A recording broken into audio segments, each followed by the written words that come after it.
स्वागत है। मैं हूं प्रमोद मल्लिक। सत्यहिंदी.com से आपका जुड़ाव बहुत ही गहरा है। ये इस बात से भी जाहिर है कि आप रोजाना लाखों की तादाद में हमारे वेबसाइट पर आते हैं, हमारी खबरें देखते हैं, हमारे वीडियोस देखते हैं, हमें लाइक करते हैं, हमें सजेशन सलाह देते हैं, हमारी आलोचना करते हैं। ये लगाव और गहरा हो सकता है। इसके लिए आप इस वीडियो के डिस्क्रिप्शन पर जाएं और वहां लगे हुए एक लिंक को क्लिक करें। आज फिर एक बार मैं बात करूंगा पाकिस्तान की। सवाल यह उठता है कि क्या पाकिस्तान आतंकवाद का फैक्ट्री है? क्या पाकिस्तान वो जगह है जहां आतंकवादी बहुत ही खुले से, बहुत ही आराम से अपना काम कर सकते हैं? क्या पाकिस्तान आतंकवादियों के लिए सुरक्षित शरण स्थली है, पनाहगार है, जिसे अंग्रेजी में कहते हैं सेफ हेवन? तो क्या पाकिस्तान आतंकवादियों के लिए सेफ हेवन है? और इतना सब कुछ उसे बार बार दबाव में लाए जाने के बावजूद हो रहा है। क्या पाकिस्तान कभी भी नहीं सुधरेगा? जो इमरान खान नया पाकिस्तान की बात कहते हैं, क्या नया पाकिस्तान में भी वही स्थिति है पुराने पाकिस्तान की तरह, जहां जो देश आतंकवादियों के लिए स्थली बना हुआ है? यह सवाल इसलिए उठ रहे हैं कि इस बार इस तरह की बात मैं नहीं कह रहा हूं और न ही भारत कह रहा है। यह बात कह रहा है अमेरिका, जो पाकिस्तान का दोस्त है, उसका स्ट्रेटेजिक अलायंस है, उसका स्ट्रेटेजिक पार्टनर है और हाल फिलहाल कुछ दिन पहले तक उसका खासम खास था।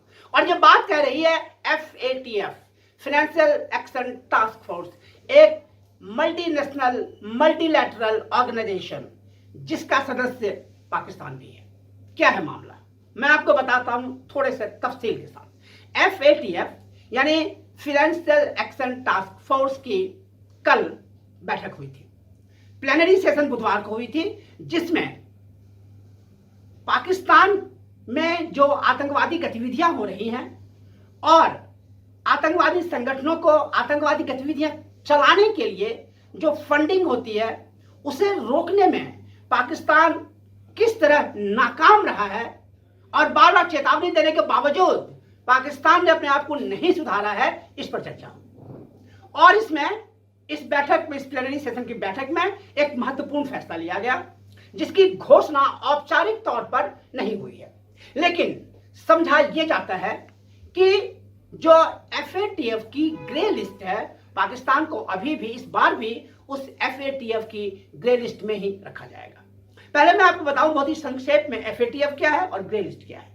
जो फाइनेंशियल एक्शन टास्क फोर्स है वो एक बहुराष्ट्रीय संगठन है जिसका मकसद आतंकवाद और ड्रग कार्टेल को मिलने वाली किसी भी तरह की वित्तीय मदद को रोकना है, जिसका मकसद हवाला और दूसरे गैर कानूनी ढंग से पैसे को एक देश से दूसरे देश में ले जाने की गतिविधियों को रोकना है।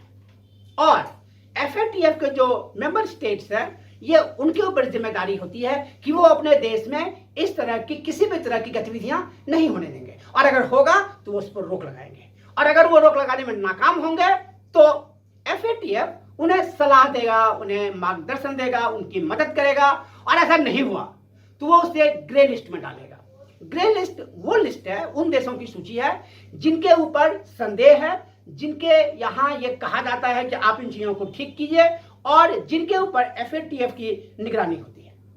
और जब लंबे समय तक आप ग्रे लिस्ट में रहते हैं और आप नहीं सुधरते हैं तो आपको ब्लैक लिस्ट में कर दिया जाता है, काली सूची में डाल दिया जाता है। और ब्लैक लिस्ट में पड़ने का मतलब ये है कि फिर आपको किसी तरह की वित्तीय मदद नहीं मिलेगी, वर्ल्ड बैंक से, IMF से पैसा नहीं मिलेगा, विदेशी कंपनियां आपके यहाँ नहीं आएंगी, आप फाइनेंशियली बर्बाद रहेंगे।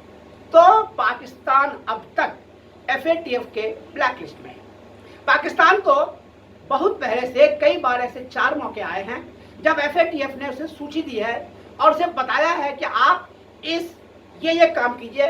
पाकिस्तान को 27 पॉइंट टास्क फोर्स एक्शन दिया गया है, मतलब 27 काम दिए गए हैं, और ये कहा गया है कि आप ये कीजिए, और इस तरह से आप अपने देश में आतंकवादी गतिविधियों को मिलने वाली वित्तीय मदद को रोकिए, और अगर आप ऐसा करने में कामयाब होंगे तो आप ग्रे लिस्ट से बाहर आएंगे, और अगर आप ऐसा नहीं करेंगे तो आपको ब्लैक लिस्ट में डाल दिया जाएगा। अब इस पर पाकिस्तान ने क्या किया ये मैं आपको बताता हूं, लेकिन पहले मैं आपको बताऊं कि जैसा मैं पहले कह चुका हूं कि सत्यहिंदी.com से आपका जुड़ाव बहुत ही गहरा है। ये जुड़ाव और गहरा हो सकता है। इसके लिए आप इसी वीडियो के डिस्क्रिप्शन में जाइए और वहां लगे हुए लिंक को क्लिक कीजिए, फिर आपको पता चलेगा कि मैं क्या कहना चाहता हूं। मैं फिर लौटता हूं पाकिस्तान पर और FATF पर और ग्रे लिस्ट पर। तो FATF के ग्रे लिस्ट में पाकिस्तान है।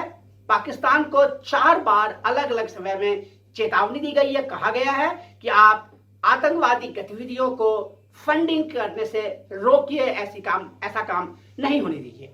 और इसके लिए उसे 27 पॉइंट चार्टर दिया गया है, 27 पॉइंट उसे एक्शन दिया गया है और पाकिस्तान वैसा करने में नाकाम रहा है। पाकिस्तान इस बार भी उन कामों को करने में नाकाम रहा, सर्टिफिकेट नहीं दे पाया, ये नहीं बता पाया कि उसने ये FATF के बताए हुए ये काम कर लिए और इसलिए वो ग्रे लिस्ट में है।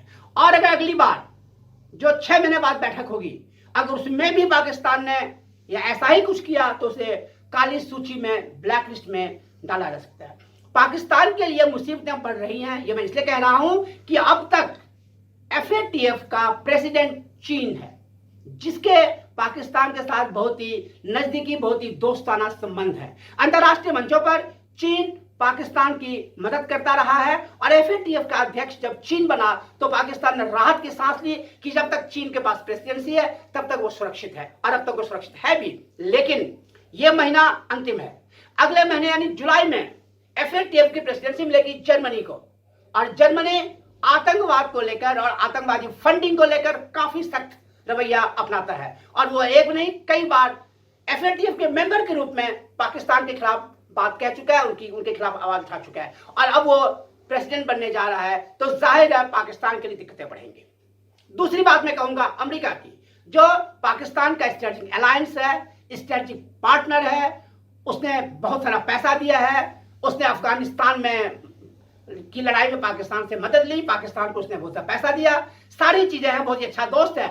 उस प्यारे दोस्त ने पाकिस्तान के खिलाफ कड़ी टिप्पणी की है। जो विदेश मंत्रालय है उसने एक रिपोर्ट जारी की है, संयोग से वो रिपोर्ट भी कल यानी बुधवार को ही जारी हुई है। उस रिपोर्ट में यह कहा गया है, मैं उसे कोट कर रहा हूं, कि पाकिस्तान ने आतंकवाद को रोकने के लिए कुछ कदम उठाए हैं, पर वो कदम नाकाफी हैं और पाकिस्तान को आतंकवाद से लड़ने के लिए अभी बहुत कुछ करना है और कई कदम उठाने हैं जो काम अब तक पाकिस्तान नहीं कर पाया है। इसीलिए यूनाइटेड स्टेट्स ने, अमेरिका ने पाकिस्तान से कहा है कि वो ये कदम उठाए और अपने यहाँ आतंकवादी गतिविधियों को रोके, उस पर लगाम लगाए। इसी क्रम में विदेश मंत्रालय, अमेरिका के विदेश मंत्रालय ने यह भी कहा है कि मुंबई में जो भयानक आतंकवादी हमला हुआ था, जो जैश ए मोहम्मद ने किया था, उसके संस्थापक मसूद अजहर के खिलाफ पाकिस्तान ने अब तक कोई कार्रवाई नहीं की है। इसी तरह अमेरिका ने दूसरे आतंकवादियों का भी नाम लिया और यह कहा कि पाकिस्तान को इन आतंकवादियों के खिलाफ कार्रवाई करनी चाहिए और अगर ये ऐसा नहीं करता है तो दिक्कत होगी। और उसी रिपोर्ट में उसी अमेरिका ने पाकिस्तान के बारे में कहा है कि पाकिस्तान ने अभी भी आतंकवादियों का पनाहगार बना हुआ है, पाकिस्तान अभी भी आतंकवादियों की शरण स्थली बना हुआ है, पाकिस्तान अभी भी आतंकवादियों का आश्रय बना हुआ है। तो एक पड़ोसी देश के नागरिक होने के नाते मैं यही कह सकता हूं कि पाकिस्तान अपने ऊपर लगे हुए धब्बे को मिटाए, खासकर तब जबकि पाकिस्तान के प्रधानमंत्री इमरान खान हैं, जिन्होंने नया पाकिस्तान की बात की थी, नया पाकिस्तान का स्लोगन दिया था और उन्होंने खुलेआम स्वीकार किया था। उन्होंने कहा था कि कई बार पाकिस्तानी गतिविधियों में, कई बार आतंकवादी गतिविधियों में पाकिस्तान का हाथ रहा है, लेकिन वो पहले जमाने की बात है, अब ऐसा नहीं होता है। अब जब से नया पाकिस्तान आया है, पाकिस्तान इन सब चीजों से दूर हो चुका है। तो इमरान खान से सवाल ये उठता है कि अगर वाकई नया पाकिस्तान है, वाकई पाकिस्तान आतंकवादी गतिविधियों से दूर हो चुका है, तो वो FATF के काम को क्यों नहीं किया? पाकिस्तान ने 27 पॉइंट प्रोग्राम को क्यों नहीं पूरा किया? पाकिस्तान ने, जैसा कि अमेरिका कह रहा है, पाकिस्तान ने मुंबई अटैक के आतंकवादियों के खिलाफ कार्रवाई क्यों नहीं की? इसका जवाब पाकिस्तान को देना है। आप देख रहे हैं सत्यहिंदी.com। आप हमारे फेसबुक पेज को लाइक करें, फॉलो करें, हमारे ट्विटर अकाउंट को फॉलो करें, सब्सक्राइब करें हमारे यूट्यूब चैनल को और हमें आप सलाह दें, मशविरा दें, आपके आलोचना को भी हम स्वागत करेंगे। देखते रहें सत्यहिंदी.com। सत्य हिंदी के और वीडियोस को देखने के लिए हमारे YouTube चैनल को सब्सक्राइब करें और सीधे नोटिफिकेशन पाने के लिए बेल आइकन दबाएं।